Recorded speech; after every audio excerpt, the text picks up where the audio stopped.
अजित पवार यांचा अपघात होण्यापूर्वी अजितदादांच्या विमानातून जे कॉकपिट होतं त्यातून काही संभाषण तेथील ज्या पायलट्सनी केलं होतं, जे एअर ट्रान्सपोर्ट डिपार्टमेंट असतं, एअर ट्रॅफिक डिपार्टमेंट असतं प्रत्येक विमानतळावरील, ते आपण एकदा बघूया.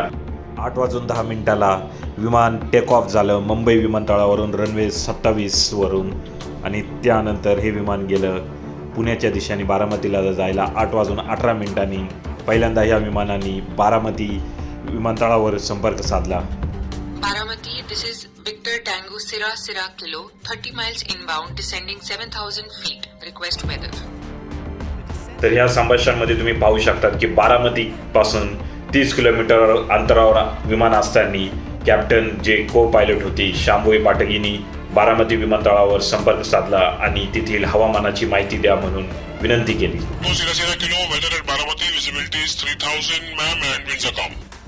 Copied. बारामती विमानतळावरून सांगण्यात आलं कॅप्टन शांभवी पाठक यांना की 3000 मीटरची विजिबिलिटी आहे, दृश्यमान्यता आहे, म्हणजे 3 किलोमीटरची विजिबिलिटी होती. याचा अर्थ की विजिबिलिटी ही बॉर्डरवर होती. कमीत कमी 5000 मीटर विजिबिलिटी लागते 5 किलोमीटरची, परंतु 3000 मीटरची विजिबिलिटीमध्ये पण लँडिंग होऊ शकते. त्यामुळे विमान बारामतीच्या दिशेने गेलं. परंतु 8:35 ज्या वेळेस हे विमान बारामती विमानतळाच्या परिसरामध्ये आलं त्यावेळेस तिथं जी यांना दृश्यमानता सांगितली होती 3000 मीटर त्यापेक्षाही कमी जाणवली. अनेक ठिकाणी जे धुकं होतं, धुक्याचं प्रमाण खूप जास्त होतं, तर काही ठिकाणी एकदम असं धुकंच नव्हतं. त्यामुळे असं एक वेगळंच वातावरण होतं. धुक्यांचा कुठेतरी लफंडाव जाणवला. अशा परिस्थितीमध्ये पायलटने आपला अनुभव वापरला व त्यातूनही त्यांनी रनवे 11च्या दिशेने हे विमान नेलं आणि विमान काहीसं खाली आणलं लँडिंगचा प्रयत्न करण्यासाठी. त्यानंतर बारामती एअरपोर्टवरील एअर ट्रॅफिक सोबत त्यांनी संभाषण साधलं. Aligned with the runway, we should see it straight on our nose. Let me know if you spot the runway. Sure, Captain. यामध्ये ATSला कॅप्टन सांगत आहे की रनवे मला स्पष्टपणे दिसत नाही, तुम्ही मला रनवे कुठे आहे ते एक्झॅक्टली सांगा. परंतु ह्या विमानतळावर ILS सिस्टीम नाही आहे, त्याचबरोबर विंड सॉक्सही नाही आहे, त्याचबरोबर रनवेचे जे लाईन होत्या पांढऱ्या त्या पण पुसट होत्या. असे अनेक त्रुटी होत्या, त्यामुळे काहीसं अवघड जात होतं. रनवे शोधण्यासाठी कॅप्टनने ज्यावेळेस विमान काहीसं खाली घेतलं त्यावेळेस धुकाचं प्रमाण जास्त असल्यामुळे रनवेच काहीसा दिसेनासा झाला कॅप्टनला, आणि त्यामुळे कॅप्टनने पुन्हा एकदा ATSशी संपर्क साधला. Yeah, I can't see the runway. I think we should go around. Yeah, let's go around. Baramati, Victor Tango Sierra Kilo, going around. Roger, ma'am. त्यामुळे कॅप्टनने पुन्हा एकदा विमान हवेत नेलं आणि फेऱ्या मारत राहिले. ते गो अराउंड घेतला, रनवेज दिसत नव्हता.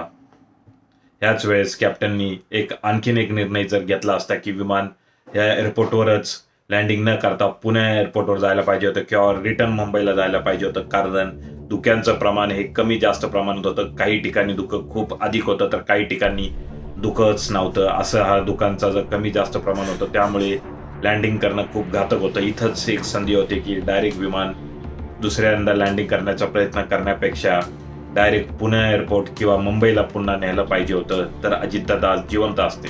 परंतु 8:40 दुसऱ्यांदा विमान लँडिंग करण्यासाठी रनवे 11च्या दिशेने पायलटने घेतलं. ATC सोबत संपर्क साधला. Tango Sierra Kilo, report your position and intention. Baramati, we will like to come back for another visual approach for runway 11. Tell them we are on final runway 11.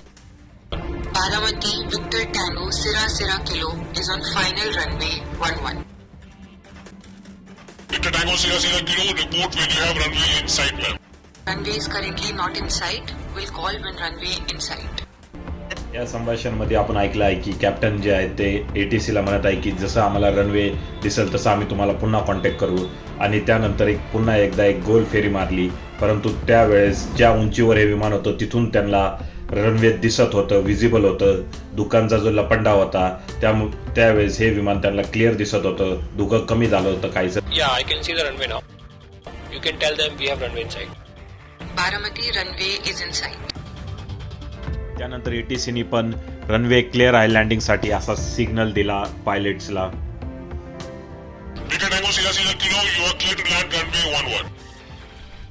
यानंतर ज्यावेळेस हे विमान खाली आलं रनवेच्या जवळ त्यावेळेस धुकाचं प्रमाण जास्त असल्यामुळे काहीच ह्या कॅप्टनला दिसलं नाही. आणि त्यावेळेस खूप कमी वेळ होता आणि ह्याच गडबडीमध्ये हे विमान जाऊन डायरेक्ट झाडाला धडकून खाली पडल्याचं बोललं जात आहे. असा हा भयंकर असा हा अपघात झाला, ज्यामध्ये महाराष्ट्र राज्याचे उपमुख्यमंत्री कार्यक्षम महाराष्ट्राचं नेतृत्व अजितदादा यांना आपले प्राण गमवावे लागले. त्यामुळे जर ह्या कॅप्टननी एक चांगला जजमेंट घेतला असतं आणि एक चांगला निर्णय घेतला असता की लँडिंग बारामतीला न करता पुणे किंवा मुंबईला विमान परत नेलं असतं, तर आज अजितदादा जिवंत असते. आणि केवळ एक दृश्यमान्यता कमी आणि त्याचबरोबर कॅप्टनचा चुकीचा निर्णय ह्या गोष्टी कारणीभूत राहिलेल्या आहेत दादांच्या अपघाताला. त्याचबरोबर बारामती एअरपोर्टवर सुविधाही कमी आहेत, ILS सुविधा नाही आहेत, तसंच इतरही जे आधुनिक सुविधा पाहिजेत त्या नाही आहेत. त्यामुळे अशा कमी दृश्यमानतेच्या हवामानामध्ये इथं अपघात होणं क्रमप्राप्तीच होतं आणि तेच होत्याचं नाही तर झालं आणि अजितदादा कायमस्वरूपी सोडून गेले ह्या महाराष्ट्राला. शेवटी घडामोडी एवढ्या वेगवान झाल्या की पायलटला मेडे कॉल करण्याला पण वेळ भेटला नाही आणि शेवटी को पायलट शांबी पाठक यांचं ओ शिट हेच शेवटचं वाक्य ठरलं. त्यामुळे या अपघाताला हे 3-4 गोष्टी कारणीभूत आहे एवढंच मी सांगू शकतो. तरीही अजून सखोल अहवाल येईल, त्यानंतर अजून बारकावे ह्या अपघातातील आपल्याला समजतील.